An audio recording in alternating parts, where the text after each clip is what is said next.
राम राम राम राम राम राम राम राम राम नारायण नारायण। संबंध।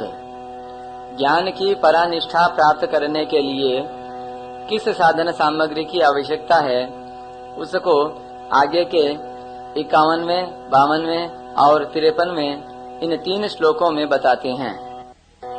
बुद्ध्या विशुद्धया युक्तो धृत्यात्मानं नियम्य च शब्दादीन् विषयान् त्यक्त्वा रागद्वेषौ युधस्य च विवेक्तसेवी लघ्वाशी यतवा कायमानसः ध्यान योग परो नित्यं वैराग्यं समुपाश्रितः अहंकारं बलं दर्पं कामं क्रोधं परिग्रहं विमोच्य निर्मम शांतो ब्रह्म भूयाय कल्पते।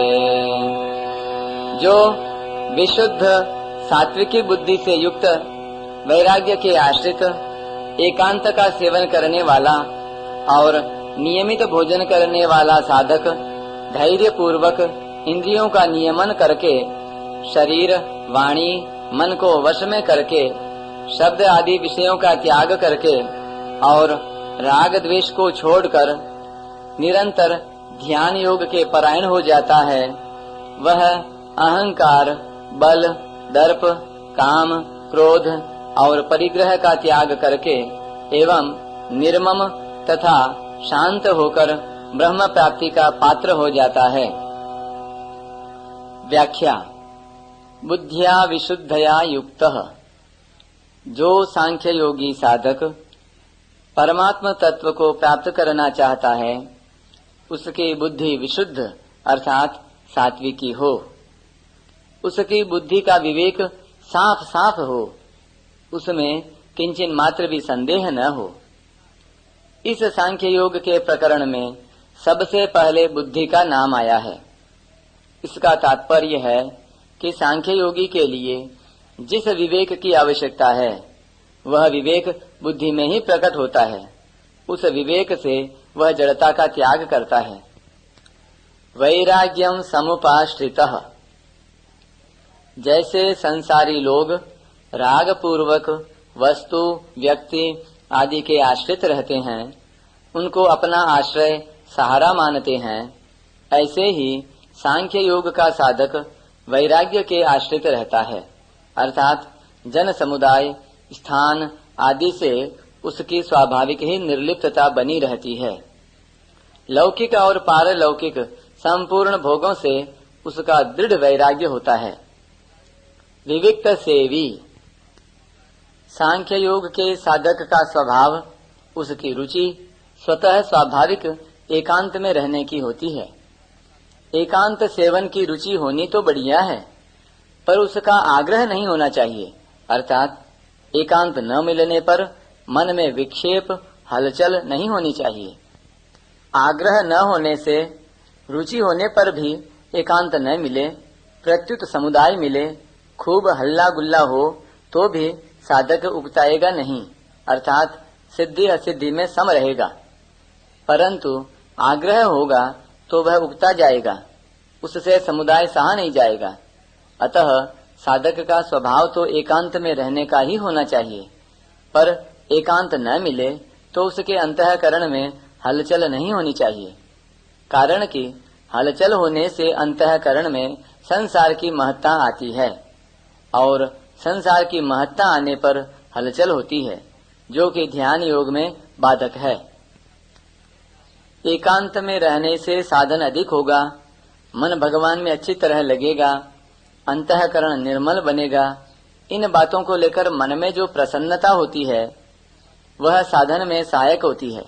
परंतु एकांत में हल्ला गुल्ला करने वाला कोई नहीं होगा, अतः वहाँ नींद अच्छी आएगी।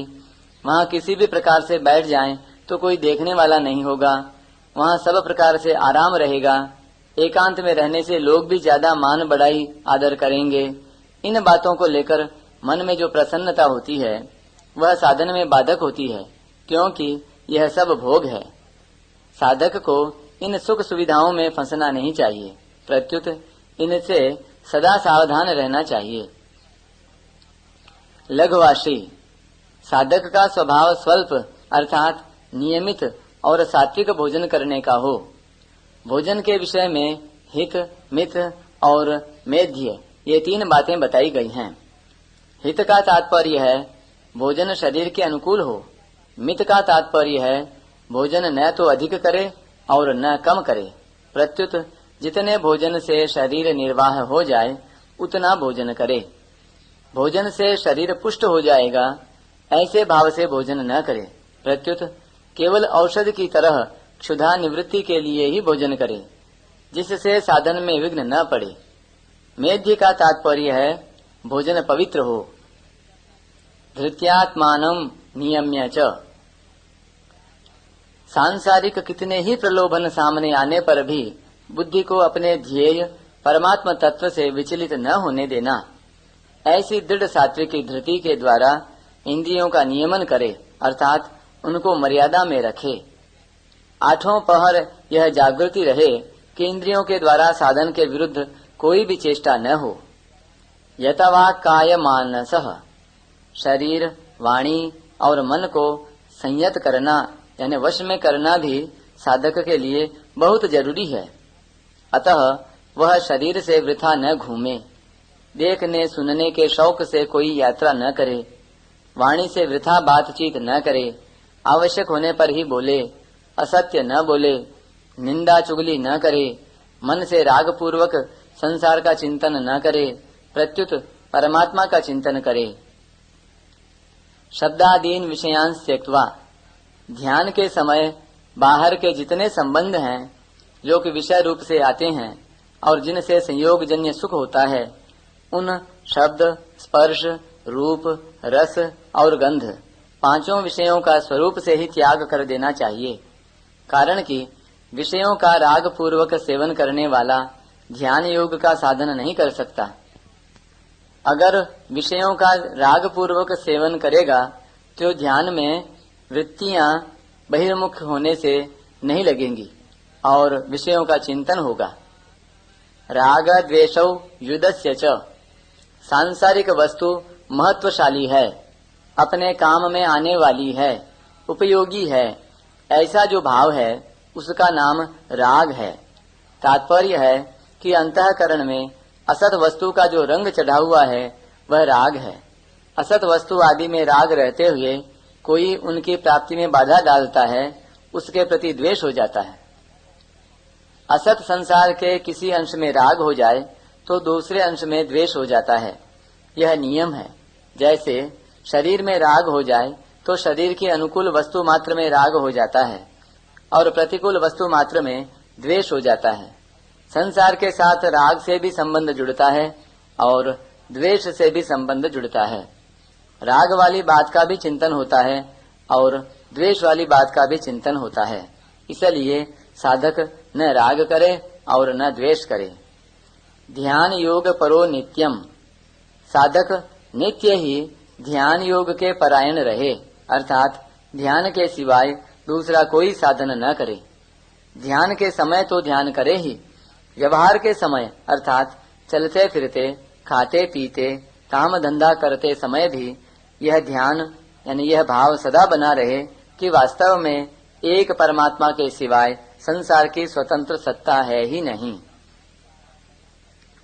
अहंकारम बलम दर्पम कामम क्रोधम परिग्रहम विमुच्य गुणों को लेकर अपने में जो एक विशेषता दिखती है उसे अहंकार कहते हैं। जबरदस्ती करके विशेषता से मनमानी करने का जो आग्रह होता है, जो हठ होता है, उसे बल कहते हैं। जमीन जायदाद आदि बाह्य चीजों की विशेषता को लेकर जो घमंड होता है उसे दर्प कहते हैं। भोग पदार्थ तथा अनुकूल परिस्थिति मिल जाए, इस इच्छा का नाम काम है। अपने स्वार्थ और अभिमान में ठेस लगने पर दूसरों का अनिष्ट करने के लिए जो जलनात्मक वृत्ति पैदा होती है उसको क्रोध कहते हैं।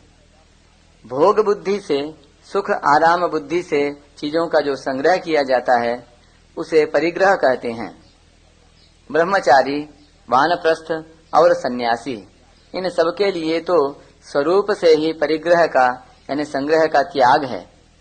अगर गृहस्थ में भी कोई सुख भोग बुद्धि से संग्रह न करे, केवल दूसरों की सेवा हित के लिए ही संग्रह करे, तो वह भी परिग्रह नहीं है। साधक उपर्युक्त अहंकार, बल, दर्प, काम, क्रोध और परिग्रह इन सबका त्याग कर देता है। निर्ममः, अपने पास निर्वाह मात्र की जो वस्तुएं हैं और कर्म करने के शरीर, इंद्रियां आदि जो साधन हैं, उनमें ममता अर्थात अपनापन न हो। केवल सांसारिक व्यवहार के लिए वस्तुओं में अपनापन करना दोषी नहीं है, प्रत्युत उनको सदा के लिए अपना मान लेना दोषी है।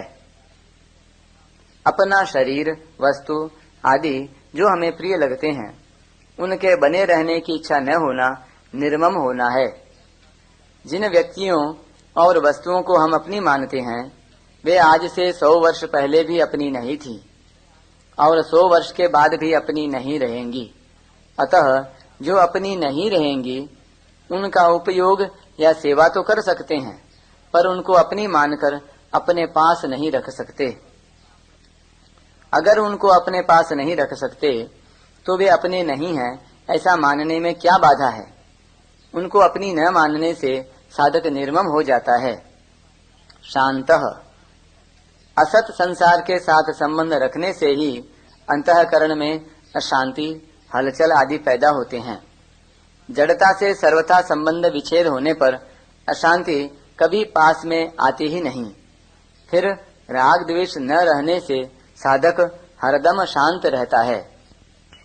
ब्रह्म भूयाय कल्पते, ममता रहित और शांत मनुष्य सांख्य योग का साधक परमात्मा प्राप्ति का अधिकारी बन जाता है। अर्थात असत का सर्वथा संबंध छूटते ही उसमें ब्रह्म प्राप्ति की योग्यता, सामर्थ्य आ जाती है। कारण कि जब तक असत पदार्थों के साथ संबंध रहता है, तब तक परमात्मा प्राप्ति की सामर्थ्य नहीं आती।